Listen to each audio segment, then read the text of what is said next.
Hi, everybody. I hope you started a nice weekend. I decided to make this recording since we did not have an actual question and answer session today.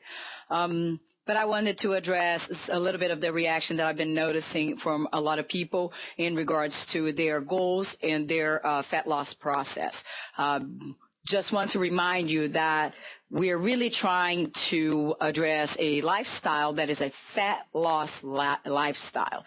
Fat loss lifestyle is very different from a weight loss lifestyle. Weight loss is a culture that its fundamental approach is to the immediate reward. So you cut calories, you exercise, you lose weight. Cut calories, exercise, lose weight. We talked about it. We already discussed how that is not probably the most sustainable and best approach for a continuous lifestyle. And that's in our previous presentation. So please take a look at that if you haven't done so. In terms of the immediate results, I want to remind you that when we're looking into fat loss, we're looking for a improvement in your quality of life. So what I want you to ask yourself, before you let everything that you have accomplished go down the drain just because you saw a number that is not looking 4 pounds down, 2 pounds down, or a pound down that you expected to find this week or any week. When you look at the scale, just take a look at your life and see what you're doing for yourself right now. Are you feeling better in general? Are you feeling better about yourself because you're doing something for yourself and taking care of yourself? Very likely you're going to stick around longer and live longer if you are taking good care of your health. And this is certainly an important step if you need to lose fat. So the first thing, are you feeling better in general? Second thing, are you seeing any visual changes? Sometimes we don't really see a whole lot on the scale in the measuring tape, but you may see, like, you look at yourself in the mirror, you can't really pinpoint where, but you see some differences. Maybe your face looks a little slimmer. Sometimes certain areas that we are not measuring because we don't measure every single part of the body. So sometimes the measurements are not coming off in the areas like chest, waist, hips, and et cetera. So you may not see the changes there. Excuse me, but you could be seeing the change in general, just looking at yourself. There's something different there. You should observe that. It does happen a lot. Are you getting better sleep? Are you sleeping better because of the changes you are making in your nutrition and exercise schedule? That should be imperative. That should be priority. If you're not seeing any improvement in your sleep, you need to pay attention to how you're eating and how you are exercising. Because even if you're making changes because you're trying really so hard to lose weight, if that's not improving your sleep, then there's something that you need to revise about that and find a better way. Better GI function, gastrointestinal function. So the way you're digesting food, the way you're going to the bathroom, and all those things are really crucial. So how is it functioning for you? Are you seeing improvements? That's the other thing you want to always pay attention to. Why? Because the scale is not the only thing that matters. Okay, so you're doing this, you want to look good, of course, but what about everything else? Okay. Are you feeling rested? If you're feeling exhausted, if you're feeling tired all the time, if you're just like working so hard and you're starting to get moody and you're just not feeling there, then you need to revise how you're eating. That is a sign that you're probably not following the best path for yourself. Again, in terms of, and after, say, looking at all those things, okay, look at your measurements. Did you have any changes? Did you have slight changes, or did you had changes for more, for less? Where are they going? How are they fluctuating? And finally, the last thing, and I say that to me it's the least important, because if everything else, the answers are positive for all the other questions, the weight is going to change. It's just a matter of time and adjustment. So you're having any weight change. Of course, you don't want to be packing up the pounds. That is not what I am saying. But you should consider all the other things first, because we're talking about hormonal balance, which will give you sustainability for your fat loss. Again, wake-up call, great reminder. I know we are used to a rewarding world. If you're a good student, you get good grades. If you're a good employee, you get a raise. You're always being evaluated. Well, let me just break the news again. I believe I said that before, and I learned that the hard way, and I heard many times before I let it sink in. There's absolutely nothing linear, predictable, or fair about fat loss. It is not linear. You're not going to just because you're doing this week, you're going to lose a pound this week, a pound next week, a pound next week. You could actually lose this week, gain a little bit next week. Your body's adjusting. You lose some more after that. That's in regards to your weight. Same thing about your measurement. Predictable. You can't tell for sure. Even having the changes, there are so many things come into play, especially when talking about hormones. You can't predict. Just because you made a change, that does not mean that you're going to see a change in all these other points right away. And it's not fair. Right? We say it's not fair. I say that to my husband all the time. My husband does not make the same effort I do, and I'm not going to judge him for that. He does what really works best for him. I get in his case when I feel like, he needs to put an effort to stick around, but he could make minimal changes in his nutrition, and then he could lose like 5 pounds in 1 week. He loses weight so easily, it's not even funny. And he makes no effort. But like when he does, he puts some energy in, boom, he bounces right back and he's just fine, goes on his way and maintain his weight very, very easily, much more easily than I do. Is that fair? No. What's fair? Define fair. Okay, your body is your body. Nobody else is like you. You are unique, and you need to find your own way. And one thing that I heard a lot this week from, and I'm saying this because there were some, not so happy reactions about their changes or lack thereof.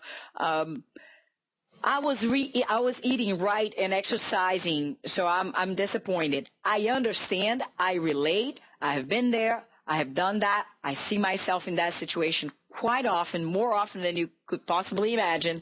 And I'd like to suggest that you define, what does eating right mean? By the standard concept of weight loss, of course, eating right for weight loss, you're cutting calories, you're exercising more. That's the weight loss approach, right? And you're eating less processed foods, and you're eating healthier. This is what's out there. That's what the cliche and reality, I should say, preach the most. What is eating right for fat loss? That's an answer you're going to have to find for yourself, for your own body, for your own lifestyle. Are you eating right? You tell me if you're eating right, if you're being compliant. So eating right, we associate with being compliant. So that's my next point. What is being compliant when you're looking at a fat loss lifestyle? Is that I'm just not eating junk food? I'm not eating chocolate? I'm not drinking beer? Let me tell you, I lost 15 pounds in 12 weeks, and I was drinking beer, eating wings. I'm not saying that was what I was doing all the time, but you know what? That did not take me down, because I was assessing, I was working on my hunger, energy level, and cravings. You don't want to have those things as your habit, but that doesn't mean that you can't fit them in here and there. Now, if you do that all the time, because life happens, well, there's a limit that life will happen to you, and you have to kind of control yourself. Okay, don't let the food control you. That's basic. I understand that. Now, how is your hunger, your energy, and your cravings? So that is compliance. Compliance is addressing those issues for fat loss, because if you nail that, if you master that part of the process, you will see the changes. I promise you. I guarantee you. But you have to sustain that for a while and then find what works for you.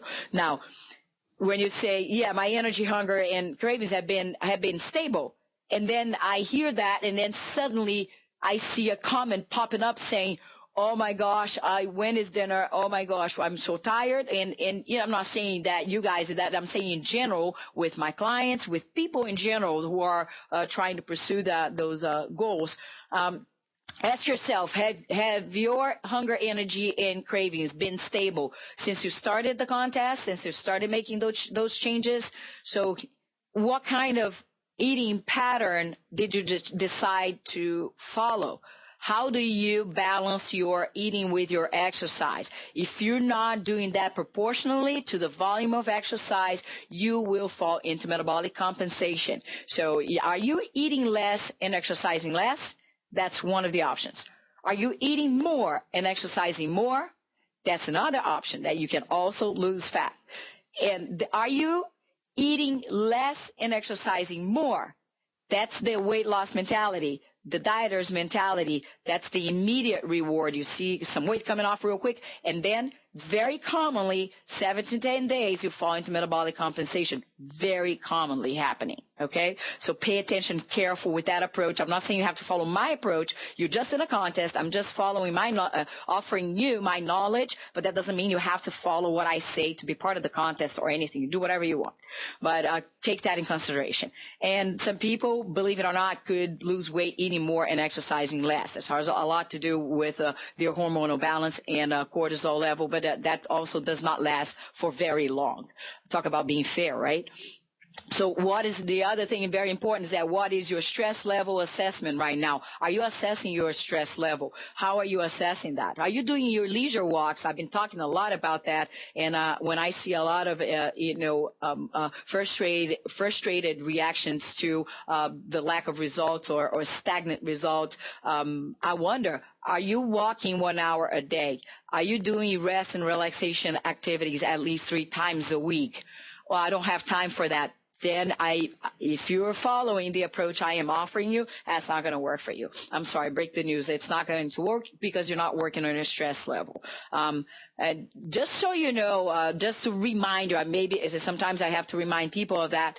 Stress, when you are under stress, you can be under acute stress or chronic stress. Acute stress is not bad. It's the stress we have from exercise that you can actually right after that manage that with eating or with a long walk, and you control your cortisol levels. That's fine. That's positive because you're combining with other hormones during exercise and the immediate hours following that.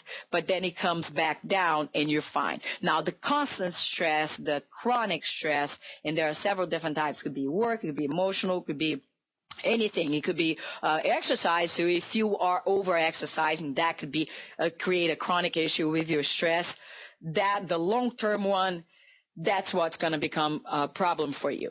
So what is your stress level right now? What are you doing to drop that? How many hours are you sleeping? Stress raises cortisol. Cortisol raises blood sugar.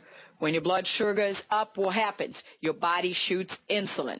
Insulin combined with cortisol, if you don't have the other, tools working, the other hormones balancing out together, your body will store fat. That is the quick run. Of course, it's not that simple and it's not that linear like I'm saying right now, but you want to keep that in mind. You could have an insulin roller coaster without eating for hours. You could be going up and down just because of the way your body reacts to stress, cortisol, and your blood sugar levels.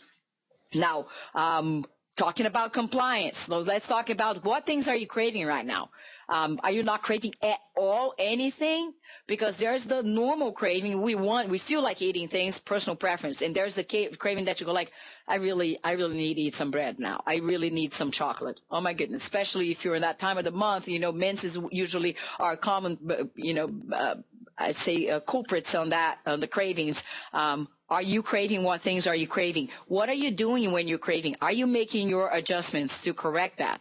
Or are you just riding on willpower? If you're just riding on willpower, that's not going to work. You're going to get exhausted. Willpower is an exhaustible resource, and you're going to probably not be able to sustain your process.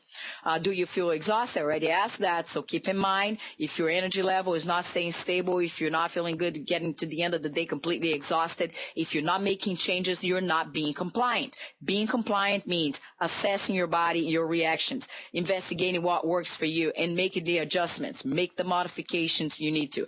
That's being compliant. It's not just making sure you're counting calories in, calories out, at least for the approach that I'm offering to you. Now, and if you're making changes, what were objectively, and you can write that down if you'd like, what were the steps that you consciously took, and what objectively steps that you took to make corrections in your hunger, energy level, and cravings. Which steps did you take? Did you add more protein? How much more? Did you, where? What meals? On all meals? One meal? Here and there, roughly? If you need to track those things down, not in numbers, but you need to have an idea. If you're increasing protein, even if it's not a precise number, you need to know, are you doing that for your 3 meals in a day, or are you doing that for 1 meal in a day? What's your reaction to that? So as you make the changes, you have to assess what happens with that. Okay? And, so we already talked about stress and sleep. Make sure if you're not sleeping enough, I hate to say it, but your results are going to crawl. And I experienced that myself. I made huge changes in my lifestyle. Some of you know that, and huge, and it was my choice. I get it, but it was just not working for me. I was able to exercise, eat like what people would say, oh, she was eating perfectly, and I would exercise, eat perfectly, and I put 30 pounds on in 2 years. So I can tell you about stress and what that does to the body, okay, and lack of activity level, not exercising regularly, but lack of activity. So take all that in consideration, okay? How much are you sleeping? If you're not sleeping enough, you're going to suffer. Your fat loss process will suffer. Try to come up with your own process to improve your sleep. Going to bed earlier, waking up later, change your work schedule.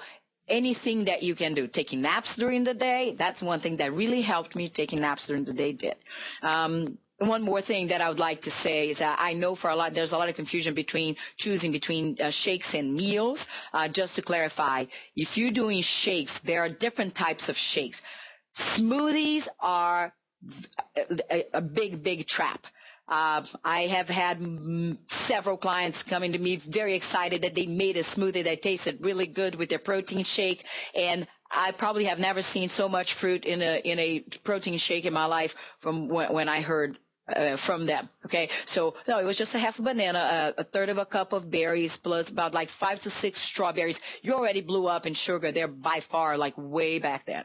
Okay. So you got to pay attention to that. How much starch are you putting in? Simple sugar. Fruit is simple sugar. How much fruit are you putting in your shake? So now, if you're talking about fiber, you can just increase as much as you'd like. Fine. If you make your shake, for example, if you make with spinach, you can put as much spinach as you'd like. You can protein usually ranging between 30 to 50 grams of protein per shake. Yeah, it's a good number. It's a number that works very well. You have to find what works for you. But when you're looking into the starches and fat, you want to make sure you are assessing that and you're following the steps. Okay. Now, you make sure when you're following it, when you're adding the fat and starches, you are investigating that based on your hunger, energy, and cravings. Now, so these are the things that I wanted to primarily bring up to you, and I wish that we had more people participating, or actually somebody participating today here with these questions. I'm sure you're going to have a lot of questions. Just remember, immediate reward. I used to say that's how I am spoiled. I love immediate reward. I love to make a change to, in my eating, my exercise, hop on the scale and see that melting away. One more final thing. If you're having a variation of a pound to even 3 pounds from 1 week do not panic. Depending on your changes on exercise, you could be, if you're modifying your starches and trying to find your carb tipping point, if you are exercising more and you naturally need to eat more starches, your body will, because of the glycogen that you are storing, your body will absorb more water. So is it water weight? It could be, maybe it's not, but if you are being compliant with your process, that could be happening. And I will tell you, I've had a change in the past. Obviously, I was monitored for it. I changed 10 pounds in 24 hours for more. And then it took me 4 days to get back down. I was having an issue with hormones, and it was related to long runs and things like that. And when I was marathoning, and I had to monitor that for a while. So it does happen. If you're having a change, more than 3 pounds, and that change is just not moving back, then you want to start observing how much are you eating. Are you sure you are following what you think you're following? Because sometimes we put in our mind, but our hand goes there, or, no, I just had one slice of pizza last night and one the night before. It wasn't a big deal. But if you make that a habit, if you have wine every night, if you have beer every night, especially those things that can sneak up on you, just pay attention to that. Now, if you're having a change of a pound, I'm going to suggest you do this. First of all, try to weigh yourself as soon as you wake up before you go to the bathroom. And then go to the bathroom and weigh yourself again. Do that, and then we talk.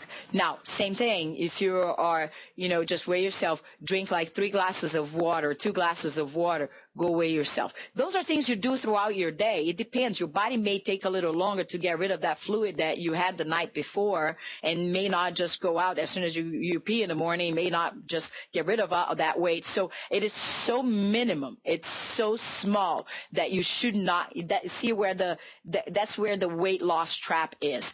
Don't get caught up by these numbers. Look at how you're feeling and how you're looking in general and track that progress. Make the modifications, ask questions, and let's see how you're going to do from that point. Remember, this is a lifestyle change. You're going to keep doing this, assessing and changing for the rest of your life, because your body is not a calculator. Your metabolism is not a calculator. Things will change. Your hormones will change. You will age, and you have to learn how to adjust. If you learn how to adjust, you will learn how to lose fat and how to control, how to maintain and feel good about yourself.